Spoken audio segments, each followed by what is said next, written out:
Friends, welcome to civil अभ्यास। My name is Narendra Paliwal.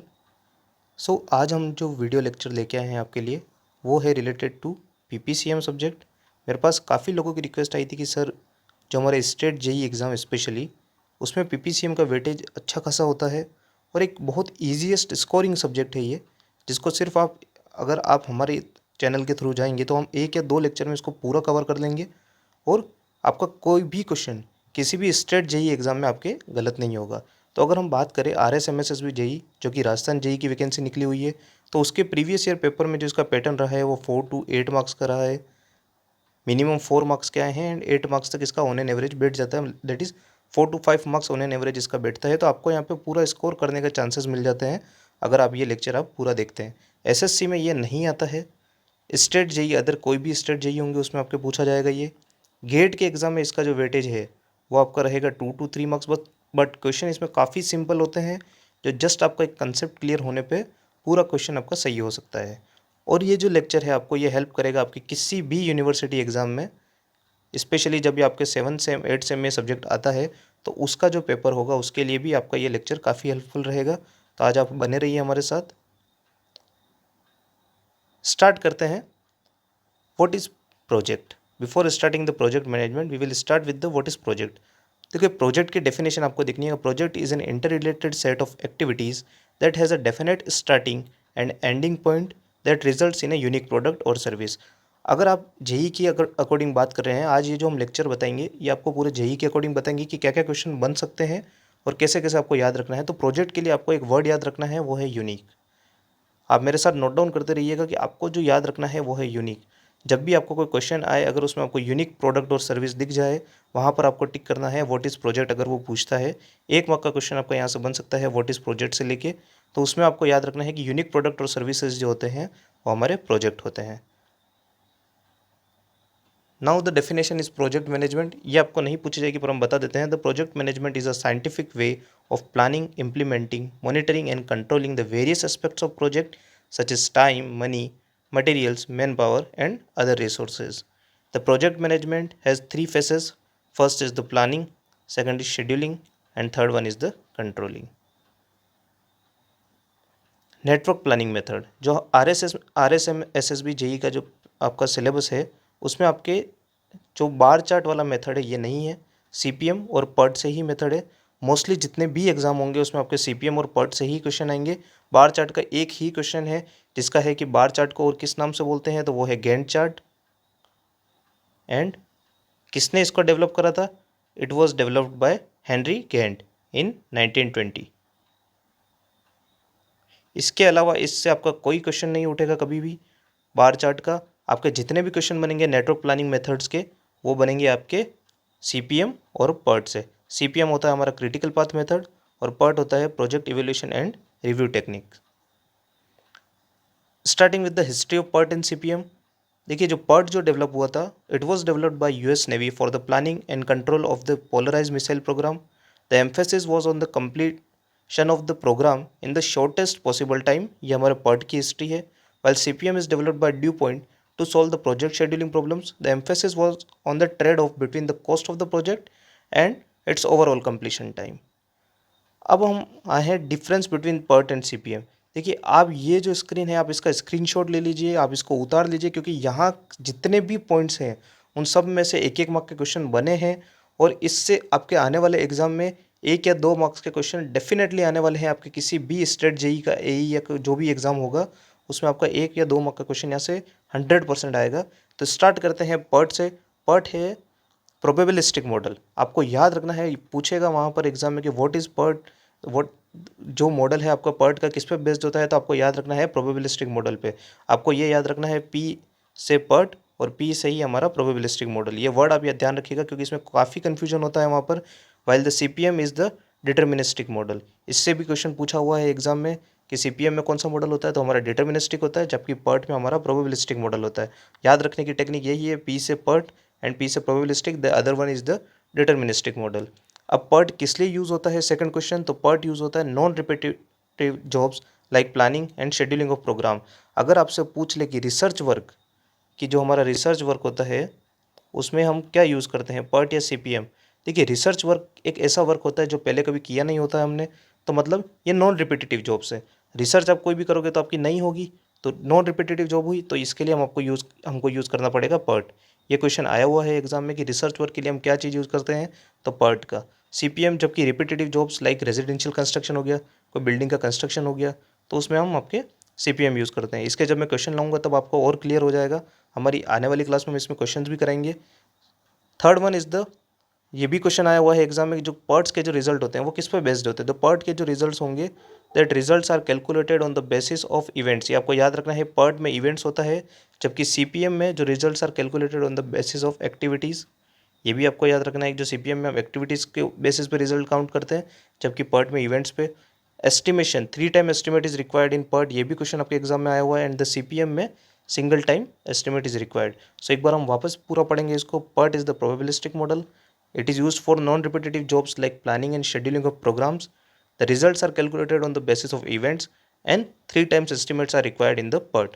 While CPM is the deterministic model, the repetitive jobs like residential construction and its results are calculated on the basis of activities and single time is required in this. Advantages of PERT and CPM, ये आपके इतना important नहीं है, but कभी अगर पूछ ले question में तो आपको याद होना चाहिए। तो the advantage of PERT CPM क्या होंगे, सबसे first reduction in cost, elimination of risk in complex activities, flexibility, optimisation of resources, reduction of uncertainties. While disadvantages are the network chart tend to be very large, lack of time frame on most PERT CPM chart make it harder to show status. When PERT CPM charts become unwieldy, they are no longer used to manage the project. Planning and implementation required skillful workers. Framework for PERT and CPM, ये just आपके knowledge के लिए हम share कर रहे हैं, जबकि university exam में ये आपसे पूछा जा सकता है, बाकी आपको जेई के एग्जाम में ये नहीं पूछा जाएगा। So what is the framework for PERT and CPM? First one is the define the project should have only single start activity. ये भी आपको एक लाइन इंपॉर्टेंट है जेई के according, the project should have only a single start activity and a single finish activity. जो हमारा project होगा उसकी सिंगल स्टार्ट एक्टिविटी होनी चाहिए और फिनिश भी वो सिंगल एक्टिविटी पर होना चाहिए। Develop the relationship among the activities, draw the network connecting all the activities, assign time and cost estimate to each activity, compute the critical path, use the network to help plan, schedule, monitor and control the project. Now components of PERT and CPM, ये भी एक important part है इसका, क्योंकि इससे भी question अक्सर उठते हैं एग्जाम में, तो आपके एक मार्क का क्वेश्चन यहाँ से भी बन सकता है आपके। सो बेसिकली PERT और CPM में दो मेजर कंपोनेंट होते हैं हमारे पास, two major components are there. And what are they? First one is the activities and second one is the events. So activity is an identifiable, quantifiable, measurable, constable and discrete lowest element of work which must be performed during the course of a project in order to complete the project. Activity is represented by an arrow. ठीक है, आपको ये ध्यान रखना है, ये पूरी definition आपको याद होनी चाहिए। क्या है हमारी एक्टिविटी, वापस मैं बता रहा हूँ आपको। Activity is an identifiable, quantifiable, measurable, constable, discrete lowest element of work which must be performed during the course of an project in order to complete the activity और project। और एक्टिविटी को हम रिप्रेजेंट करते हैं arrow से। देखिए जो मैंने नीचे ग्राफ बना रखा है, एग्जाम्पल दे रखा है आपको, इसमें हमारा जो ये वाला एरो है इसके ऊपर ये ए लिखा हुआ है, ये ए हमारा शो कर रहा है एक्टिविटी को। ठीक है, सो आपको ये डेफिनेशन याद रखनी है कि एक्टिविटी क्या होती है, कि आइडेंटिफाइबल होती है, इसको क्वांटिफाई कर सकते हैं हम, इसको मेजर कर सकते हैं, और एक डिस्क्रीट लोएस्ट एलिमेंट होना चाहिए हमारा प्रोजेक्ट का, जो हमारे प्रोजेक्ट के कंप्लीशन में हेल्प करे। Second one is the event. What is event? Event is the state that marks the completion of preceding activity and beginning of the succeeding one. It can be symbolically represented by a circle और ellipse. ये भी question पूछा हुआ है exam में कि इसको किससे रिप्रेजेंट करते हैं, तो हमारे लिए हमारा आंसर हो सकता है सर्कल हो, एलिप्स हो, जो भी ऑप्शन में हो आपको लेना है वहाँ पर। देखिए इसमें क्या होता है, इवेंट क्या शो करता है, इवेंट को हम एक सर्कल बना के शो करते हैं। इधर या तो एक किसी भी जो एक्टिविटी है उसका कंप्लीशन शो करेगा या फिर बिगिनिंग शो करेगा किसी एक्टिविटी की। तो अगर कंप्लीशन शो कर रहा है तो किसका कंप्लीशन करेगा, जो पहले वाली एक्टिविटी, तो यहाँ पे हमने लिख दिया प्रीसीडिंग एक्टिविटी का completion, while the beginning of succeeding, जो बाद वाली एक्टिविटी होगी उसका बिगिनिंग शो करेगा। तो इसको अब इवेंट को दो पार्ट में बांटा गया है, टेल इवेंट और हेड इवेंट। देखिए एरो जो होता है ना हमारा ये वाला, इसमें ये वाला जो पार्ट है ये इसका कहलाता है हेड और ये वाला पार्ट इसका कहलाता है टेल। तो यहाँ पर जो भी इवेंट आएगा वो हमारा हो जाएगा हेड इवेंट और बाकी दूसरा हो जाएगा हमारा tail event. Merge and burst event, देखिए ये कुछ कंडीशंस हैं, ये टाइप नहीं है। तो कंडीशन क्या है, देखिए मर्ज इसके नाम से ही हमको काफ़ी कुछ क्लियर हो जाता है कि सबसे मर्जिंग जहाँ पर हो रही होगी वो हमारा मर्ज इवेंट होगा, और बस्ट जहाँ पर आउटबस्ट हो रहा होगा, मतलब निकल रहा होगा वहाँ से, वो हमारा बस्ट इवेंट होगा। सो वन और more activities can start and end simultaneously at an event, ये आपको ध्यान रखनी है, क्योंकि कभी कभी क्वेश्चन पूछ सकते हैं कि आप कोई भी इनमें से गलत बताएं या सही आंसर बताएं, तो उस टाइप में ये क्वेश्चन में आ सकता है। ठीक है, तो मर्ज इवेंट में क्या होगा कि एक ही नोड पर अगर बहुत सारी एक्टिविटीज़ आके मिल रही है तो वो हमारा मर्ज इवेंट, और एक ही नोड से अगर बहुत सारी एक्टिविटीज़ निकल रही है तो वो हमारा बस्ट इवेंट। काफ़ी कितनी बार आपको शायद ऐसा भी एग्जाम में आ जाए कि इस टाइप का डायग्राम दे दें और पूछ ले कि भाई बस्ट इवेंट कौन सा है, तो जैसे एक एग्जाम्पल दे दिया ए का ये है, तो हमको टिक करना होगा कि ए हमारा बस्ट इवेंट है। Now the preceding and succeeding event activities, ये मैं आपको बता चुका हूँ क्या है प्रीसीडिंग और सक्सीडिंग एक्टिविटीज़। जो पहले वाली है वो प्रीसीडिंग, बाद वाली जो है वो succeeding.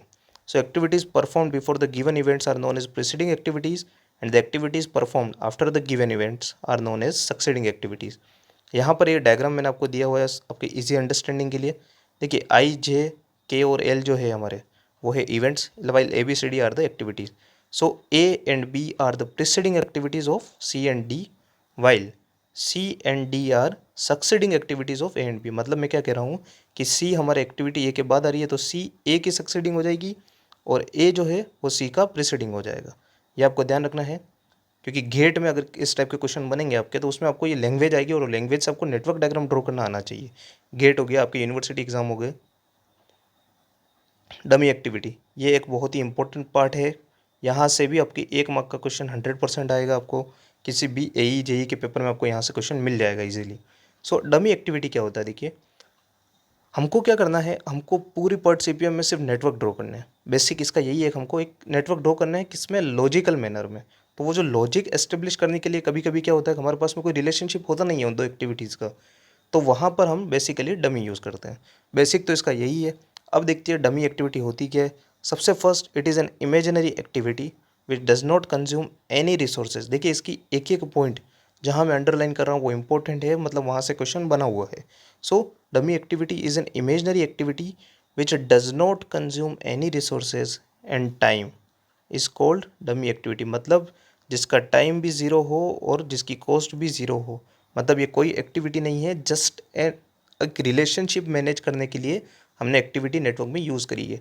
Dummy activities are simply use to represent a connection between events in order to maintain a logic in the network. It is represented by a dotted line in the network. देखिए ये जो पूरी इसकी, again मैं आपको बोल रहा हूँ, इसकी जो पूरी डेफिनेशन है अच्छे से पढ़िएगा, इसको अच्छे से नोट डाउन कीजिएगा, क्योंकि डेफिनेशन को ही तोड़ तोड़ के पीपीसीएम में क्वेश्चन बनते हैं अक्सर। सो यहाँ पर आप एग्जाम्पल देख सकते हैं, ए बी सी दिया हुआ था। अब इसको क्लोज करने के लिए, क्योंकि नेटवर्क शुड भी क्लोज, हम आगे पढ़ेंगे कि नेटवर्क हमारा बंद होना चाहिए, तो उसको बंद करने के लिए हमने क्या करा, ये डमी एक्टिविटी करी है। और डमी एक्टिविटी को किससे प्रेजेंट करते हैं, इस डॉटेड लाइन से, ये ध्यान रखिएगा। डमी एक्टिविटी, अब देखिए कुछ एग्जांपल दिए हैं कि कब यूज़ करते हैं हम डमी एक्टिविटी, इसका भी क्वेश्चन आया हुआ है, बट ये थोड़ा एई के टाइप में पेपर में आ जाते हैं क्वेश्चन ये, फिर भी आपको प्रिपेयर रहना है इसके लिए। तो dummy activity is used in 2 situation. क्या क्या सिचुएशन है, फर्स्ट है व्हेन 2 और more activities start and end at the same node. देखिए ये एक नेटवर्क का, आगे हम पढ़ेंगे कि एक एरर भी है इसकी है, कि कोई भी जब 2 सेम नोड है, मान लीजिए हमने 2 नोड लिए, ठीक है, और यहाँ से हमारी 2 एक्टिविटी स्टार्ट हो रही है, तो ऐसा नहीं हो सकता कि हम दोनों एक ही नोड पे ऐसे फिनिश कर दें, ये हमारा रॉन्ग है। तो हमको क्या करना पड़ेगा, उसके लिए हमको यहाँ पर एक और देना पड़ेगा। सो हम यहाँ से डमी करके एक लॉजिक रिलेशनशिप बना पाएंगे। सो वही हमने यहाँ किया है। देखिए ए बी सी डी हमारे पास 4 एक्टिविटी थी, ठीक है। अब सी जो अलग जा रहा था, ये भी एक एरर होती है, मैं आगे बताऊँगा कौन सी वाली एरर है, ठीक है। और सी से हमने इसमें लॉजिक लाने के लिए यहाँ पर एक डमी एक्टिविटी इंट्रोड्यूस करी, जो जिसका टाइम भी ज़ीरो होता है और रिसोर्सेज भी ज़ीरो होते हैं, मतलब कॉस्ट भी उसकी ज़ीरो होती है। रिसोर्सेज क्या चीज़ है, रिसोर्सेज मतलब कॉस्ट, रिसोर्सेज आपको मैन पावर हो गया, मटेरियल हो गया, ये सब आपके रिसोर्सेज हैं।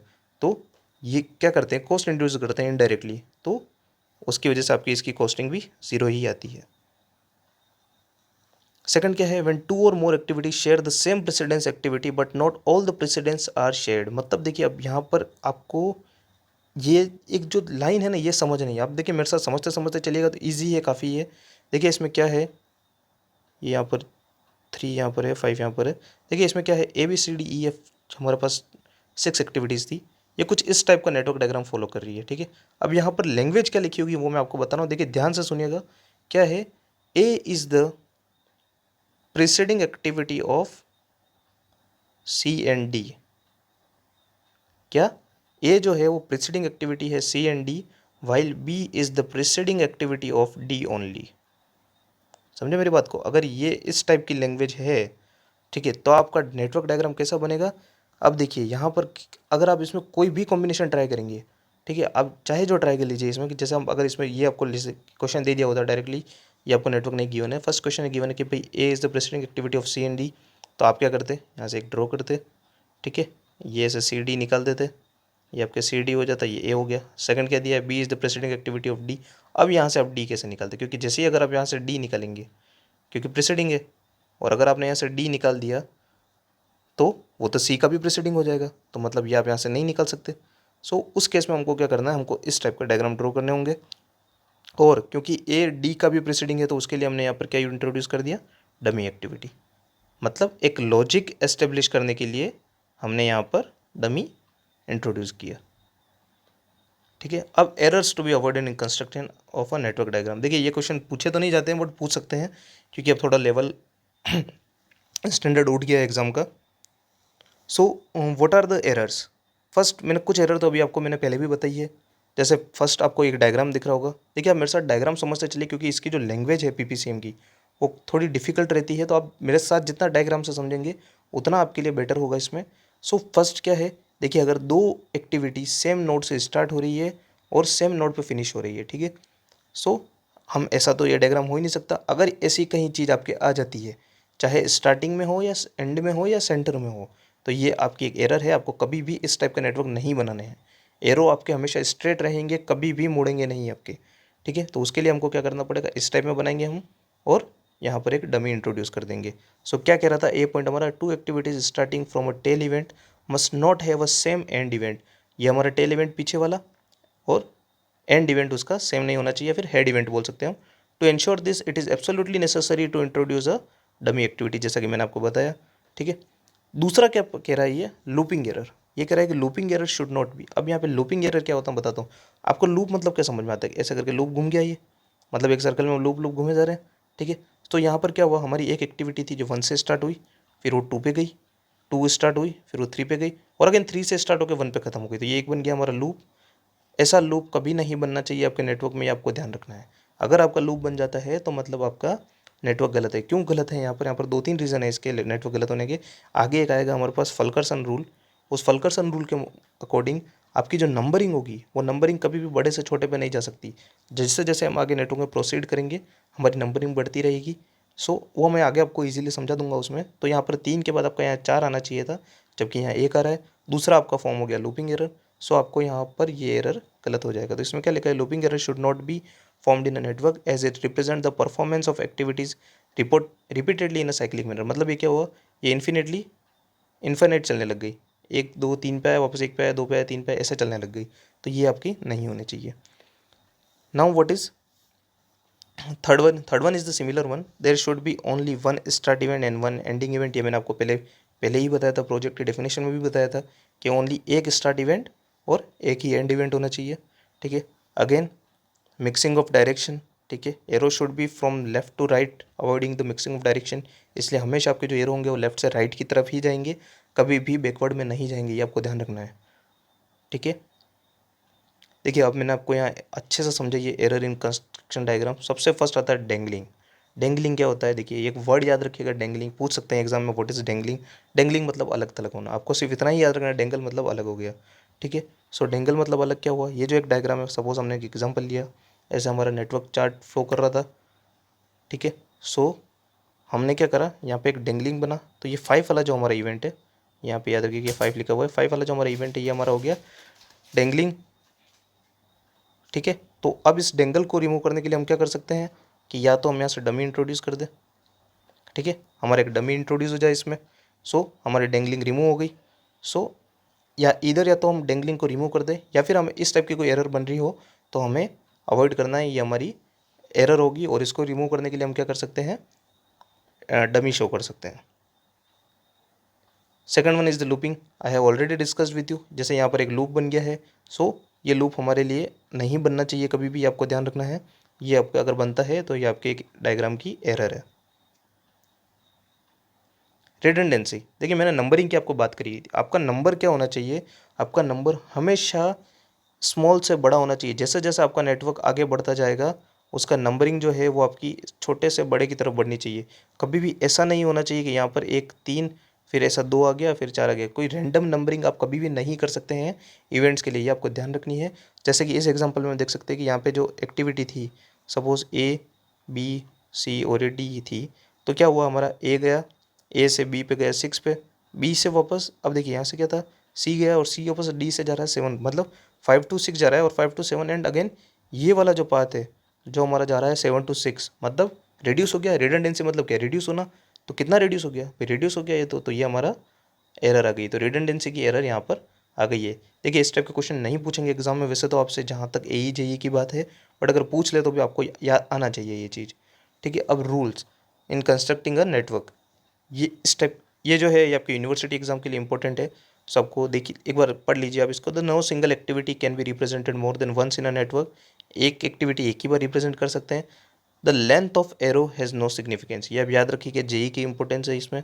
The length of arrow has no significance मतलब एक एक्टिविटी बनाई मैंने ए इतनी और ये बनाई मैंने बी इतनी, इसका कोई लेना देना नहीं है इस लेंथ से कि भले बी हमारा 5 दिन चलेगा 10 दिन, हो सकता है ए हमारा 10 दिन चल रहा हो और बी एक ही दिन में ख़त्म हो जाए, समझे आप। सो इसका कोई हमको इम्पोर्टेंस नहीं है इस एरो का, ये याद रखिएगा, आपको इम्पोर्टेंस नहीं है लेंथ वाइज इस एरो का, ठीक है। Second is the even event number, one is the start event and an event with the highest number will be the end event. Before N activities can be undertaken all the activities preceding it must be completed, that is the activities must follow a logical sequence or interrelationship between activities। मतलब ये क्या कह रहा है, suppose ये ए activity आ रही थी यहाँ पर, ठीक है, उसके बाद ये बी एक्टिविटी हो रही थी, सो अगर ए एक्टिविटी यहाँ आ रही है तो बी को स्टार्ट होने के लिए आपकी ए एक्टिविटी फुली कंप्लीट होनी चाहिए पहले। Third is then assigning numbers to events, there should only be any duplication of event numbers, there should not be any duplication of event numbers, मतलब आपका जैसे कि 2 यहाँ पर एक आ रहा है और 2 यहाँ पर वापस नहीं आ जाए कभी भी, इवेंट नंबर आपके कभी भी डुप्लीकेट नहीं हो सकते। Dummy activities must be used only if it is necessary to reduce the complexity of network. याद रखना है ऐसा नहीं है कि हम डमी लगाए जा रहे हैं, ऐसा नहीं हो कि आप एक नेटवर्क बनाए उस पर पता पड़ा आपने 15-20 डमी एक साथ लगा दिए, आपको डमी शुड बी मिनिमम, ये भी एक पॉइंट है आपको याद रखना, dummy should be minimum and it should be used only to reduce the complexity of a network. The network should have only one start event and one end event, ये तो मैं बता चुका हूँ आपको। देखिए अब सब convention of a network diagram मतलब क्या है कि अब आपको मैं इसकी लैंग्वेज समझा रहा हूँ, पीपीसीएम की कुछ लैंग्वेज है वो आपको आनी चाहिए, क्योंकि देखो क्वेश्चन सिंपल आएगा, एक बार आप क्वेश्चन समझ गए ना, चाहे गेट हो या कोई भी एग्जाम हो आप इजीली उसका क्वेश्चन लगा सकते हैं। तो क्वेश्चन में क्या आएगा, सपोज आपको दिया हुआ है कि activity B can be performed only after completion of activity A and activity C can be performed only after the completion of activity B. तो इसमें क्या कह रहा है कि हमारी जो बी है कब स्टार्ट होगी, जब ए कंप्लीट हो जाएगी, और सी कब स्टार्ट होगी, जब बी कंप्लीट हो जाएगी। तो इस टाइप का डायग्राम बनाना है आपको, ठीक है, ये तो सिंपल है। सेकंड में क्या चलते हैं हम कि activity B and C can start simultaneously only after the completion of activity A, मतलब ए हो गया हमारा प्रीसीडिंग, बी और सी उसकी हो गई सक्सीडिंग, और साइमल्टेनियसली मतलब एक साथ स्टार्ट हो सकती है। तो हमने यहाँ से स्टार्ट कर दी इनको, ठीक है, हमारा ए कंप्लीट हुई उसके बाद हम इसको बी और सी स्टार्ट कर सकते हैं। थर्ड क्या कह रहा है हमको कि activity A and B must be completed before the starting of activity C, या फिर इसको हम यूँ भी कह सकते हैं कि activity C can only be start after the completion of activity A and B, ठीक है ना, दो लैंग्वेज दोनों बन सकती है, दोनों याद रखिएगा आप। सो इस केस में क्या डायग्राम बनेगा, ए और बी कंप्लीट होगी तब जाके हमारी एक्टिविटी सी स्टार्ट होगी। अब क्या करा, ये activity C must start only after the completion of activity A and B, but activity D can be start the completion of after the completion of activity B. मतलब ये कहना ये चाह रहा है कि डी जो है वो तो हमारा बी के बाद चालू हो सकता है, तो हमने बना दिया भाई, फिर डी हमारा बी यहाँ कंप्लीट हुआ और यहाँ से डी चालू हो गया। लेकिन जो सी है, ये वाला जो सी है आपका, ये कब स्टार्ट होगा, जब ए और बी दोनों कंप्लीट होने चाहिए, तो उसके लिए हमको यहाँ क्या करना पड़ा, डमी लगाना पड़ा। देखिए डॉटेड लाइन है, कब अगर आपको कभी भी डॉटेड लाइन दी हो आगे डी नहीं लिखा हो तो याद रखना वो डमी है।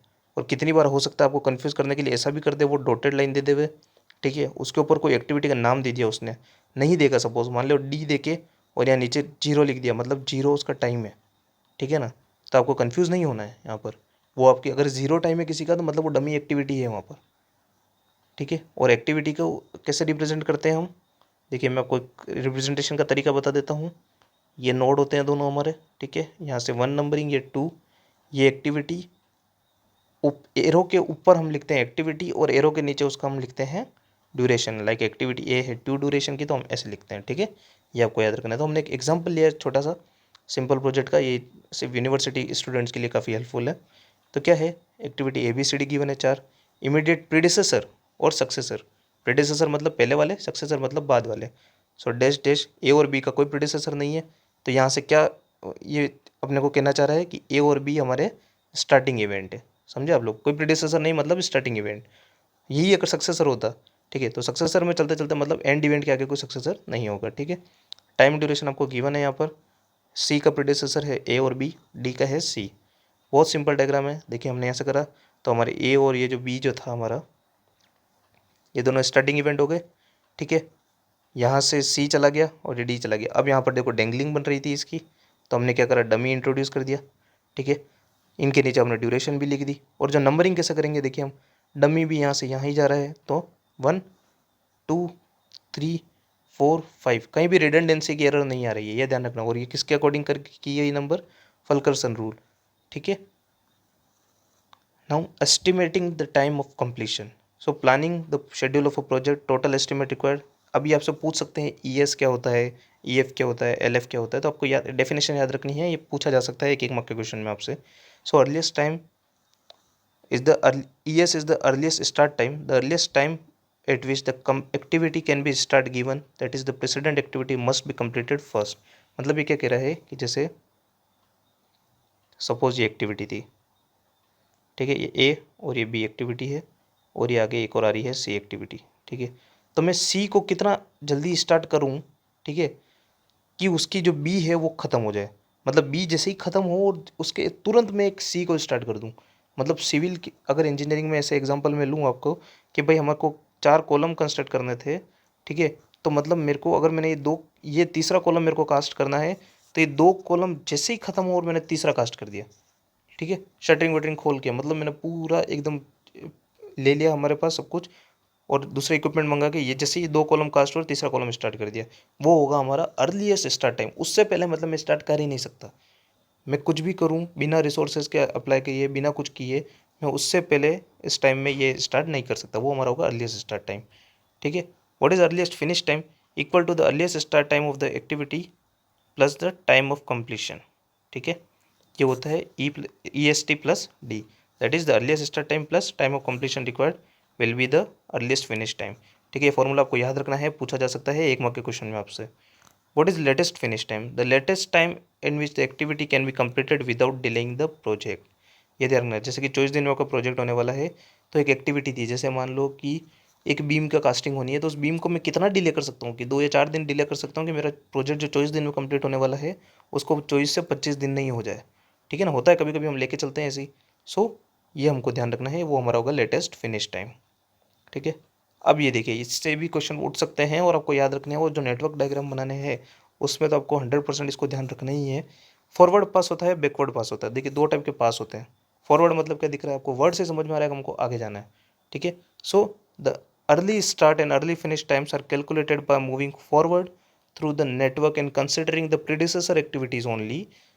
इट कंसिडर्स मैक्सिमम, याद रखना है, ये क्वेश्चन पूछा हुआ है एक मार्क के एग्जाम में, JEN के क्वेश्चन में आया हुआ है कि फॉरवर्ड पास में हम क्या कंसिडर करते हैं, हम मैक्सिमम वाली वैल्यू कंसिडर करते हैं। कैसे करेंगे मैं आपको बताता हूँ इसमें।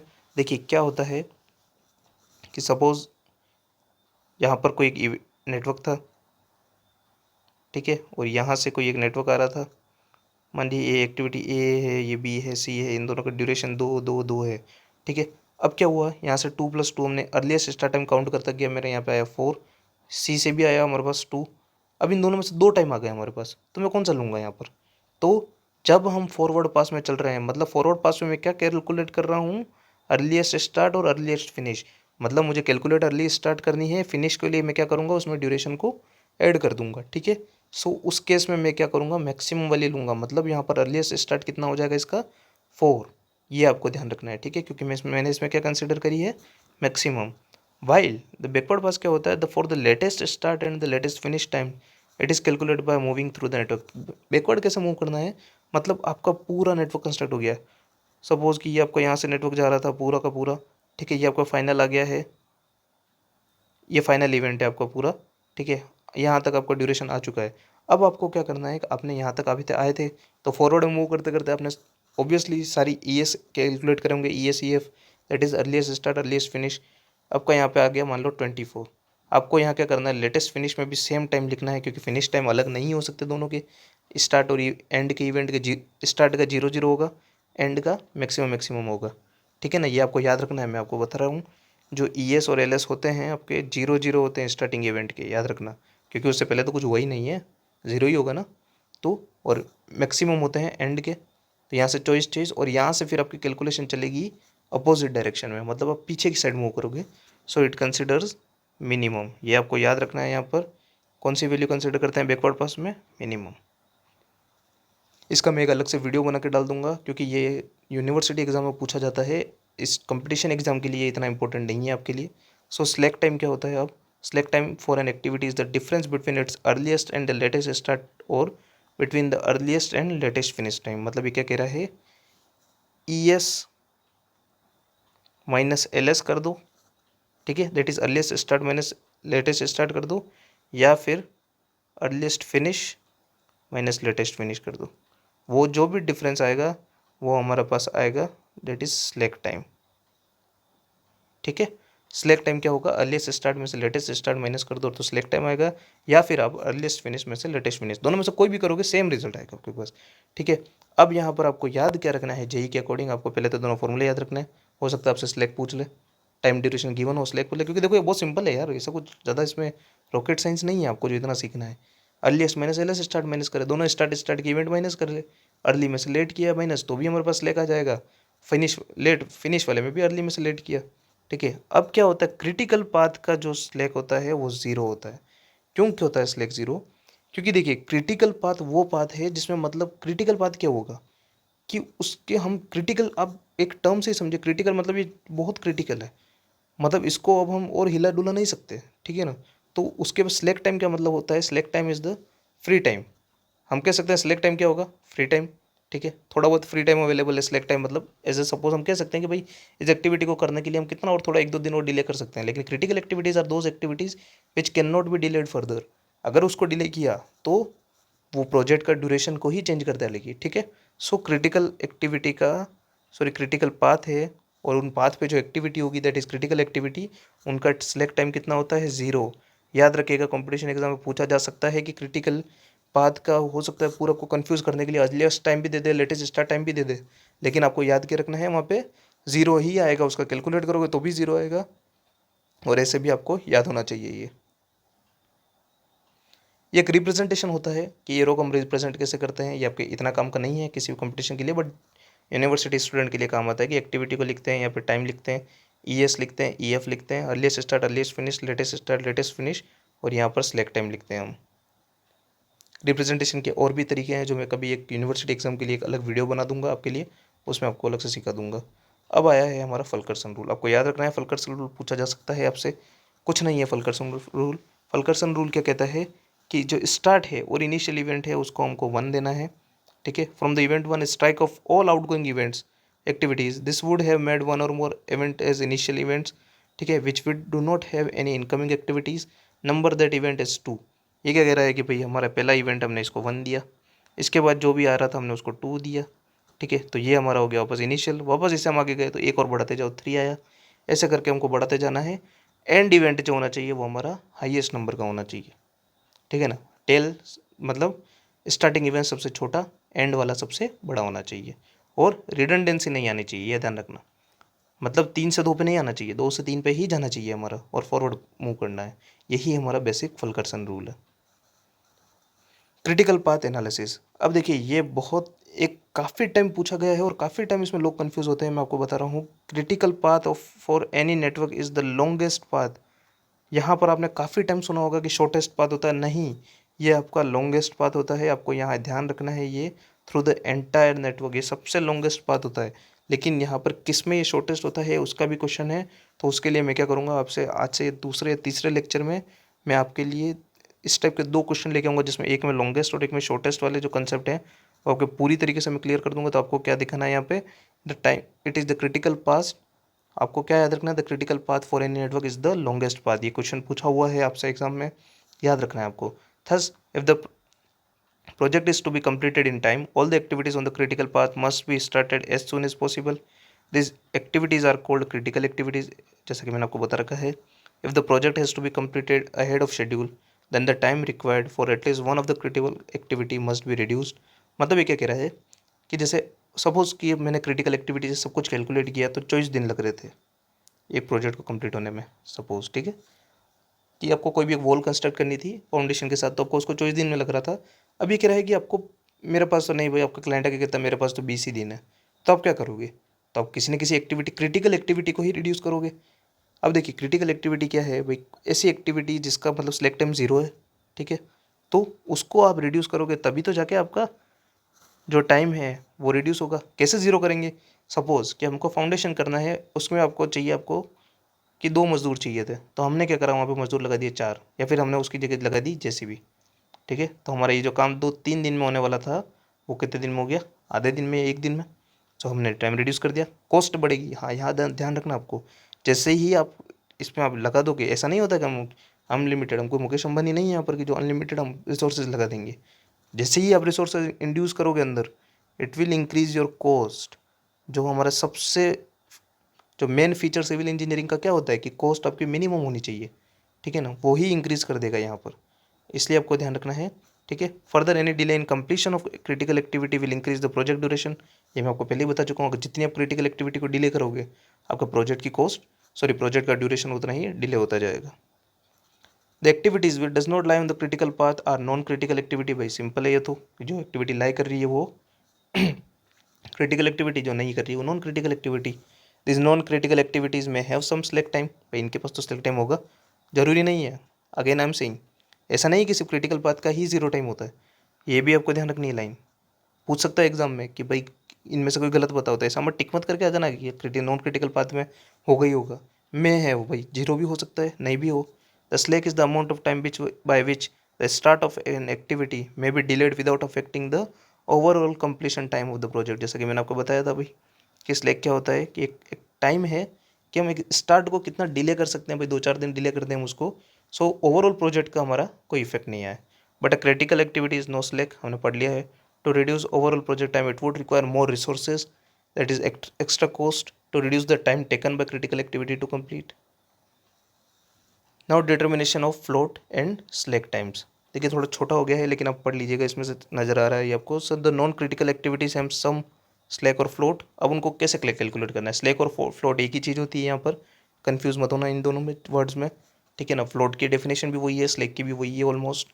The float of an activity is the amount of time available by which it is possible to delay its completion time without extending the overall project completion time. ये फ्लोट की आपकी डेफिनेशन है। क्या कह रहा है फ्लोट आपका, amount of the time available by which it is possible to delay its completion time without extending the overall project completion time, ठीक है। फिर आपको कोई नोटेशन गिवन है यहाँ पर, जैसे कि टी आई जे गिवन है स्मॉल, तो ड्यूरेशन है ये। टी ई कैपिटल में earliest expected time, T L is the latest allowable time, E S is the earliest start time, E F is the latest finish time, sorry earliest finish time, L S is the latest start time and L F is the latest finish. अब total float क्या होता है, देखिए total float की आपको इनकी आपको definition याद रखनी है, एग्जाम में पूछ सकता है। The total float of an activity is the difference between latest start time and earliest start time of the activity. L S minus E S का इतना है आपको, तो वो आपको टोटल फ्लोट दे देगा। भाई स्लैक कैसे निकाल रहे थे हम, याद आया कुछ, यही तो कर रहे थे हम, ई एस में से एल एस माइनस कर रहे थे, बराबर था ना, तो वही करना है हमको यहाँ पर। जब हमने एल एस में से ई एस माइनस करेंगे हम, तो हमारे पास टोटल फ्लोट आ जाएगा। फ्री फ्लोट क्या होता है, the time by which the completion of activity can be delayed from its earliest finish time without affecting the earliest start time of succeeding activity। मतलब ये क्या कह रहा है कि आपकी बाद वाली जो एक्टिविटी है उसका अर्लीस्ट स्टार्ट टाइम, मतलब उसको कितना पहले चालू करना था, उसको अफेक्ट किए बिना हम पिछले वाली एक्टिविटी को कितना डिले कर सकते हैं, वो हमारा फ्री फ्लोट है। फ्री मतलब बिल्कुल फ्री, हमको मतलब सामने आगे वाला भी लोड नहीं ले, हम भी लोड नहीं ले रहे, ठीक है ना, तो वो चीज़ है हमारा free float. So free float की डेफिनेट क्या हो जाएगा, total float minus head event select, ये आपको नोटेशन भी गिवन है, एक बार आप इनको लिख के याद देखेगा तो आपको याद हो जाएंगे इजीली, ज़्यादा डिफिकल्ट नहीं है। और इसकी भी एक मैं ट्रिक ले आऊँगा अगली कुछ वीडियोज़ में, ठीक है। Independent float, the amount of time by which the start of an activity can be delayed without affecting the earliest start time of immediately following activities, assuming that the preceding activity has finished at its latest finish time। मतलब ये क्या कह रहा है कि कुछ assume करता है, क्या क्या एज्यूम कर रहा है कि पिछली वाली उसके लेटेस्ट फिनिश टाइम में ख़त्म हो चुकी है और आगे वाली का अर्लीस्ट स्टार्ट टाइम हम इफेक्ट नहीं कर रहे हैं, तो कितना हमारे पास फ्लोट बचता है वो हमारा इंडिपेंडेंट फ्लोट हो जाएगा, ठीक है। अब याद याद क्या रखना है आपको, ये याद रखना है जेई के अकॉर्डिंग कि negative value of independent float is considered to be zero. कभी भी इंडिपेंडेंट फ्लो की वैल्यू नेगेटिव नहीं आनी चाहिए आपकी, अगर नेगेटिव आ रही है तो वो कितनी होगी हमारी, जीरो। भाई फ्लोट नेगेटिव में कैसे होगा यार, अब फ्लोट मतलब एक्स्ट्रा टाइम नेगेटिव मतलब आप तो पहले से पीछे कैसे जा सकते हो, नहीं जा सकते ना, तो ये आपको कॉमन सेंस है थोड़ा सा इसमें। क्रिटिकल बात जैसे कि हम पहले भी बहुत बार डिस्कस कर चुके हैं, the after determining the earliest and the latest schedule times for various activities the minimum time required. देखिए यहाँ आया पाथ लॉन्गेस्ट था, अगेन क्या था, हमने क्या पढ़ा था, लॉन्गेस्ट पाथ, लेकिन जो टाइम था वो मिनिमम है। The minimum time required to complete the project is calculated in a network among various path, the longest path will determine the total time duration of the project is called critical path। मैंने बोला ना आपको longest path जो होगा, जो हमारा critical path duration, जो project की ड्यूरेशन डिटरमाइन करेगा वो क्रिटिकल पाथ होगा। इसका मैं आपको सीधा साधा ऑब्जेक्टिव लूँगा दो, साथ में सारे कन्फ्यूजन क्लियर हो जाएंगे आपके। The activity is set to be critical only if the both the condition are satisfied. क्या है, T L minus T is zero, और सेकंड कंडीशन, दोनों कंडीशन के आप पहले जो भी हमने इनको नाम दिए थे तो वो आप पढ़िएगा, उसके बाद उनको लिखिएगा, इजीली आपको याद हो जाएगा। ये steps in determining critical path, ये सिर्फ यूनिवर्सिटी एग्जाम के लिए इंपॉर्टेंट है। Specify the individual activity, determine the sequence of the activity, draw the network diagram, estimate the activity completion time, identify critical path, update the CPM diagram. देखिए जो एक चीज़ है इसमें, जो अपडेट आता है ना, ये अपडेट ये कौन सी है, हमने क्या पढ़ी थी पहली, प्लानिंग, शेड्यूलिंग एंड कंट्रोलिंग। जो अपडेट जो होता है ना हमारा, वो कंट्रोलिंग फेज में होता है, ये ध्यान रखना। कंट्रोलिंग फेज मतलब क्या होता है, सबसे पहले प्लानिंग, प्लान क्या होता है, देखिए मैंने आपको सबसे पहली वाली स्लाइड में बताया था मैंने कि प्रोजेक्ट मैनेजमेंट के 3 सेक्शन होते हैं, प्लानिंग, शेड्यूलिंग और कंट्रोलिंग। तो प्लानिंग मतलब क्या होता है, किसी भी चीज़ को प्लान करना। भाई आप कहीं घूमने जाने वाले हो तो आप पहले एक दिन पहले प्लान करोगे कि आज मैं यहाँ आ जाऊँगा, ये कपड़े लेके जाऊँगा, ये कुछ खाने के आइटम लेके जाऊँगा, तो वही आपको करना है। कोई भी वर्क स्टार्ट करने से पहले उसकी जो प्लानिंग करोगे आप, उसके लिए रिसोर्सेज को देखोगे क्या क्या चाहिएगा इसके लिए। फॉर कंस्ट्रक्शन, अगर मेरे को रेजिडेंशियल बिल्डिंग बनानी है तो कितने मजदूर चाहिएंगे, कितना सीमेंट चाहिएगा, कितना एग्रीगेट चाहिएगा, तो उसके जो प्लानिंग होगी वो हमारी होगी प्लानिंग फेज में। शेड्यूलिंग मतलब क्या होगा कि मैं उसको पूरा शेड्यूल कर दूंगा कि भाई पहले फाउंडेशन बनेगी, फाउंडेशन में मेरे ये मैन पावर चाहिएगा, ये मशीनरी चाहिएगी, फिर हमारी वॉल्स बनेगी, फिर हमारी स्लैब कास्ट होगी, तो वो हमारा हो गया शेड्यूलिंग। देखिए ये तो इसमें पूरा फिनिश तक हो गया।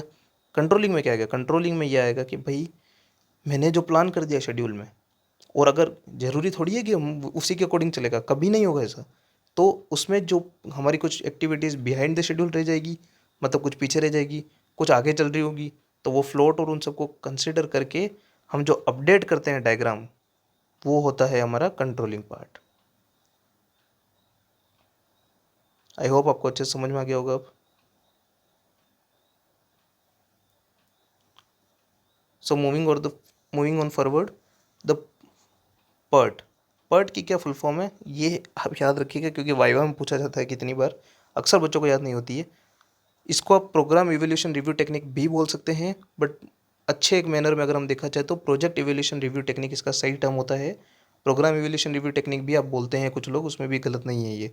इन this the critical path method the time estimates are assume to be known with certainty, ठीक है, in certain projects like research and development, ठीक है, new product introduction, it is difficult to estimate the time of various activity. इसमें क्या है देखो कि सर्टेनिटीज़ को इन्वॉल्व किया जाता है, मतलब जैसे हम एक एग्जांपल लेते हैं सिविल का ही हमारा, कि द स्टैचू ऑफ यूनिटी बनाया था, आज से पहले इस टाइप का स्ट्रक्चर बना है नहीं, किसी वर्ल्ड में किसी ने बनाया नहीं बनाया, किसी को पता है कितना टाइम में कंप्लीट होगा नहीं पता है, तो वो जो होगा ये हमारे उसमें हम यूज़ करेंगे पर्ट, ठीक है। लेकिन अगर मेरे को अब जो स्टैचू ऑफ यूनिटी बना है सेम हमको बनाना है किसी अदर फील्ड पे, तो और सेम जियोलॉजिकल कंडीशन है, सारी कंडीशन सेम है, तो मेरे को पता है ना कितना टाइम में बनेगा ये, तो उसके लिए हम क्या यूज़ करेंगे, सीपीएम। यही बेसिक डिफरेंस है इन दोनों का, ठीक है। Hence the PERT is used in such projects with probabilistic method using 3 time estimate required for an activity rather than a single estimate. So यहाँ पर एक क्वेश्चन आपको यहाँ से 100% मिलेगा, वो है कि जो PERT है वो कौन से डिस्ट्रीब्यूशन पे होता है। डिस्ट्रीब्यूशन कर्व इनका होता है बीटा डिस्ट्रीब्यूशन कर्व, ये वर्ड याद रखिएगा आप, बीटा डिस्ट्रीब्यूशन कर्व, ठीक है ना। आपको PERT में प्रोबेबिलिस्टिक जो मेथड होता है वो बीटा डिस्ट्रीब्यूशन कर्व पे बेस्ड होता है, ये याद रखना है आपको। 3 टाइम कौन कौन से हैं? Optimistic time, most likely time, expected time और पेसिमिस्टिक टाइम, ठीक है ना। एक्सपेक्टेड टाइम तो हमारा जो टाइम हम एक्सपेक्ट करते हैं, और पेसिमिस्टिक टाइम तो वो मैं आगे बताऊंगा आपको क्या चीज़ें हैं सारी। लेकिन आपको यहाँ से क्या याद रखना है? आपको यहाँ से याद रखना है beta curve, normal distribution, beta normal distribution curve जो होता है, ये आपको ये वर्ड याद रखना है। पर इसका क्वेश्चन मिलेगा ही मिलेगा आपको एग्जाम में। मैंने आपको बताया था अभी 3 एस्टिमेट, ठीक है। टी नोट, सबसे पहले हम इसको ऑप्टिमिस्टिक टाइम, ये होता है हमारा T note, most likely time ये होता है टी एम, और पेसिमिस्टिक टाइम जिसको हम टी पी से डिनोट करते हैं, ठीक है। ऑप्टिमिस्टिक क्या होगा? ऑप्टिमिस्टिक मतलब सबसे छोटा। So it is the shortest time taken to complete the activity. It means that if everything goes well, then there is more chances of completion of activity within this time. मतलब सब कुछ जैसा हमने plan करा है कि भाई आज फाउंडेशन हो गई, कल कॉलम खड़े हो गए, फिर स्लैब कास्ट हो गई, सब हमारी प्लानिंग के अकॉर्डिंग ही चला, तो हमारा होगा ऑप्टिमिस्टिक टाइम। काफ़ी डिफिकल्ट है सिविल की केस में, सिविल इंजीनियरिंग में बहुत सारे अदर फैक्टर्स काम करते हैं, इसलिए ऑप्टिमिस्टिक टाइम हमको हासिल करना काफ़ी मुश्किल होता है, ठीक है। Most likely time, it is the normal time taken to complete an activity if the activity were frequently repeated under the same condition. ये तो भाई मोस्ट लाइकली टाइम जो टाइम लगता ही है, ये तो हमने प्लान करा था पर इतना टाइम लगता ही है भाई, हमने 9 डेज़ का प्लान करा था पर हमको पता है कि 10 से 11 दिन में एक्टिविटी होती है, ठीक है, तो वो हमारा हो गया मोस्ट लाइकली टाइम।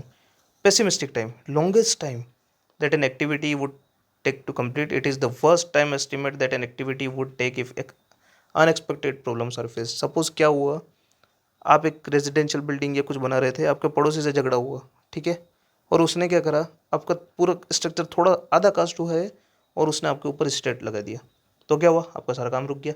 अब कितने टाइम तक रुका? भले ही आप सही हैं उस केस में, कितने टाइम तक रुका? जब तक केस चलेंगे तब तक आपकी इसकी कॉस्ट इंक्रीज होती रहेगी। जो मटेरियल लगा है, लाइक अगर आप जैसे कि फॉर्मवर्क लगा रही या कुछ लगा रही है, तो कॉस्ट इंक्रीज होती रहेगी। सो ये आपकी वर्स्ट कंडीशन है पेसिमिस्टिक टाइम की, ये याद रखना है आपको। एग्जाम में पूछा जा सकता है डेफिनेशन उन तीनों की, ठीक है। फॉर्मूला है इसका, एक्सपेक्टेड टाइम को कैसे कैलकुलेट करते हैं, T note plus 4 TM plus T P divide by 6। आपको फॉर्मूला याद होना चाहिए ये बस, ठीक है। द एवरेज और the mean value of an activity duration is given by T note plus 4 TM plus T P divide by 6। The variance of the activity is calculated by T P minus T note by 6 का whole square. ये सीधा सीधा exam में पूछा हुआ। अब यहाँ पे याद क्या रखना है आपको, वेरियंस जो है वो सिग्मा स्क्वायर है। ये हमेशा यूनिवर्सिटी में तो करते ही करते हैं, 99% स्टूडेंट जिन्होंने ढंग से नहीं पढ़ा होता वो इसमें गलती करके आते हैं एग्जाम में। ये सिग्मा स्क्वायर है, सिग्मा नहीं है यहाँ पर। तो अगर आपको यहाँ से सिग्मा की वैल्यू निकालनी है तो जो भी वैल्यू आएगी उसको आपको अंडर रूट करना होगा, ये ध्यान रखना, ठीक है। फिर probability for the project duration, the probability of completing the project within the scheduled time और कॉन्ट्रैक्टेड टाइम में be obtained by using the standard normal deviation where T is expected time of the project completion, the probability of completion the project with the schedule time. ये जो आपकी जो normal distribution जो table given होती है IAS code की और इन सब की गिवन है नॉर्मल डिस्ट्रीब्यूशन टेबल, उसमें आपको मिलती है सारी वैल्यू। ये जेई के अकॉर्डिंग बिल्कुल काम का नहीं है आपके, यहाँ से कभी कोई क्वेश्चन नहीं आता है। इन फॉर्मूले से पूछे जा सकते हैं। ये जो नीचे वाला जो है आपका, यहाँ से कभी भी कोई क्वेश्चन जेई में नहीं आया, जेई के एग्जाम में, गेट में भी नहीं पूछते हैं यहाँ से। ये सिर्फ एग्जाम आपका रहेगा यूनिवर्सिटी एग्जाम के लिए। एडवांटेजेस कभी पूछेंगे नहीं बट बता देते हैं आपको फिर भी। द एक्सपेक्टेड एडवांटेज क्या क्या है भाई, एक्सपेक्टेड प्रोजेक्ट कंप्लीशन टाइम आपको मिल जाता है इसमें, probability of completion before a specific date, critical path activity that directly impact the completion time, ये आपको मिल जाएगी इसमें। Activity that have select time that can lend resources to critical path activity, activity start and end dates आपको इसमें मिल जाएगी part में। Limitation क्या क्या है भाई इसकी, it require too much work, part है तो पहली बार कोई काम हो रहा है मतलब पार्ट यूज़ हो रहा है, ठीक है। Network chart tend to be very large and unwieldy, unwieldy मतलब क्या होता है, हाथी जैसा, बिल्कुल मतलब मोटा हो गया पूरा, अब वो हिल नहीं सकता। जब इतना बड़ा हो जाता है, हमने पहली लाइफ क्या पढ़ी थी पता है हमारा, जब हम फर्स्ट में पढ़ रहे थे, the project network should not be unwieldy, मतलब इतना बड़ा नहीं होना चाहिए कि हम उसमें कुछ चेंजेस ही नहीं कर पाए कभी, ठीक है। बट इस केस में होता ही होता है पार्ट में। Calculate the time estimate is very complex for all activities, updating the project is time consuming and requires high cost, ठीक है। Emphasis is laid on the time factor and cost factors are neglected. Thank you everyone. Please follow and subscribe our channel, share with your friends for to get the more videos like this, and visit our website www.civilabhyas.com. Share with your friends, जितने like इसमें मिलेंगे दोस्तों हम आपके लिए उतने ही video लाते रहेंगे, ठीक है ना। तो आपको सिर्फ क्या करना है, आपको हमारा चैनल सब्सक्राइब करना है, फॉलो करना है और शेयर करना है अपने फ्रेंड्स के साथ। क्योंकि देखिए आपको मैं इतनी अश्योरिटी दे सकता हूँ कि अगर आप PPCM के सिर्फ एक लेक्चर ये आ चुका है, अगर सिर्फ इस लेक्चर को भी देख के जाते हैं आप एग्ज़ाम में, कुछ नहीं करते हैं, इस लेक्चर को भी देख के गए हैं, तो आपके अगर 5/4 क्वेश्चन तो 100% आपके राइट हो ही जाएंगे इसमें से, और हो सकता है 5/5 भी हो जाए। तो आपको क्या करना है, सिर्फ देखना है और दूसरों को मैक्सिमम शेयर करना है, ठीक है। Thank you everyone.